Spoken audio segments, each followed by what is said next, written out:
If you could create a consumption lounge, what would it be? Oh, I don't want to give away the secret sauce, but I will tell you that I can use some descriptions, right? I think it has to be experiential. Agreed. When people are consuming cannabis, it is a very social experience, Yes. right?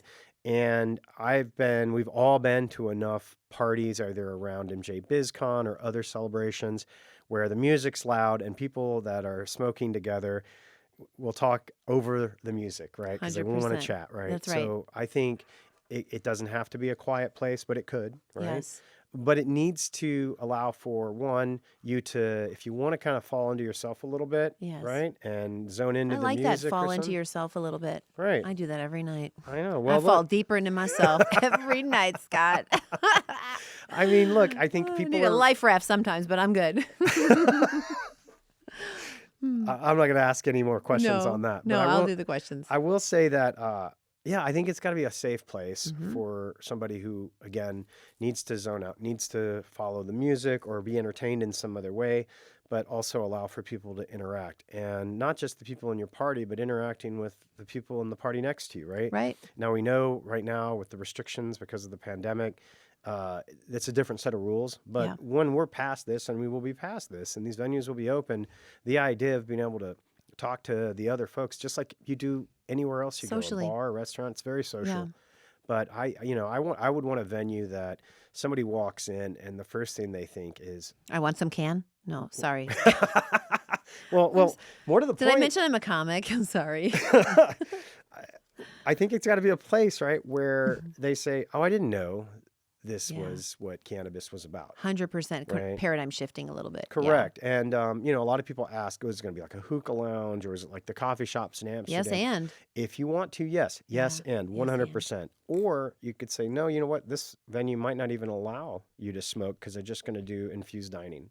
There may be a smoking area, right? Yes. But it's really about coming in and having an infused dining experience. That is allowed. Of course. So I think So you're much. going to see a lot of different concepts, but for me, it's got to be experiential. People have Agreed. to feel safe and comfortable, and they also need to know that the people that are there that are taking care of them are going to take care of them. That's because right. as we all know, it's very easy to have a bad experience if you have been drinking, you That's right. overconsume. That's right. It's not a permanent thing, right? It's a short-lived thing generally. And oftentimes, just to be truthful, these are things that don't happen when we're out.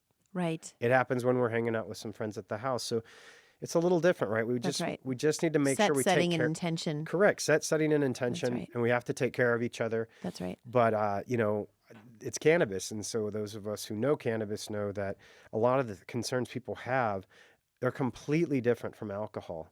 Completely Ask different. somebody who works in law enforcement or worked in law enforcement that'll speak to you frankly, at least to a person, and they'll tell you they've never have dangerous interactions with people where the only thing they've consumed is cannabis. Real. I bet they're funny interactions. Yeah, and Yeah. and they're compliant. Like if it's like, hey, yeah, you know what, you got me, Yeah. kind of thing. Sure. And that's what I think we're going to see in these venues is people just having a good time. That's how we change that. And that stigma love it. and change the paradigm to Yes. cannabis. There's cannabis product for everyone. Yes. Right. What Can is doing with their beverage program is proving Shouts. that, right? Shouts. 100%. And I think you're going to see more and more entries into the market for not just pre-made cannabis beverages, but imagine a cannabis mixology bar.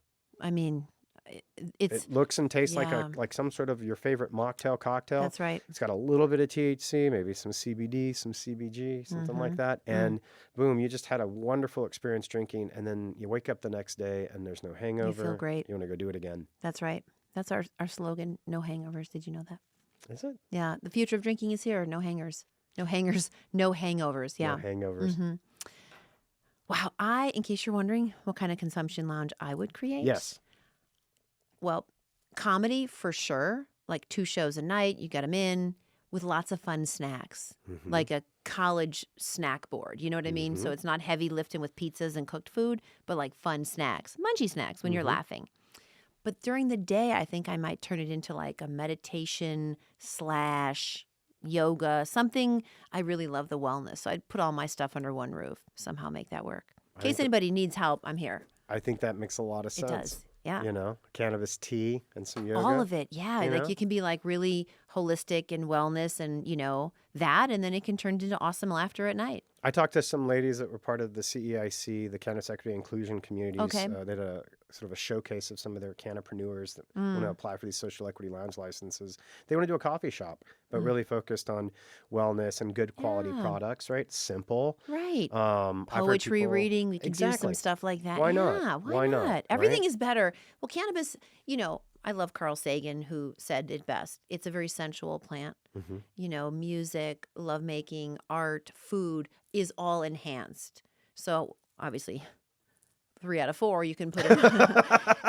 Just Is saying. the Green Door going I to mean, it's apply for a Vegas. lounge license? Oh my God, that's a whole nother. And the Green Door has a whole other name at that point, whole other meaning, a right? whole other. Talk about the oh double my entendre God, there. Hey, if they're listening, they better get on that. Wow. Anyway, okay. Are we complete with the lounge discussion? Is there anything else you'd want our listeners to know? I think one other thing I would say is that we are going to redefine what hospitality means in this town I love that. with these venues. I love it. And that's a guarantee because Yeah. there's no other market in the country, in the world, that'll be able to match us on this. So I think it's an exciting time Yeah, in the next 2 years as we start to see these concepts open. right, And that's the first iteration.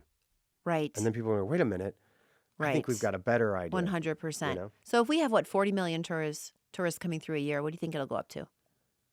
It's Let's hard, double it. Let's double it. It's hard to say, but there are projections, right, that we were going to hit 50 Uh-huh. million tourists in Southern Nevada by 2030. Okay. So assuming that stays the case, Ah, because here's the thing, there will be people that come here because we have cannabis, of course, and Mhm. lounges and these sort of things. But I think there's people that are already coming here. yes. They're just going to take advantage of that. The same people that come here every year, 3 Right. times a year, May not be that necessarily. drive-in traffic from California, we might That's see a them big come back percentage. more. Yeah. right? Yeah. I love it. So Oh, surprisingly joyous to live in this city and see how this evolves. Yeah.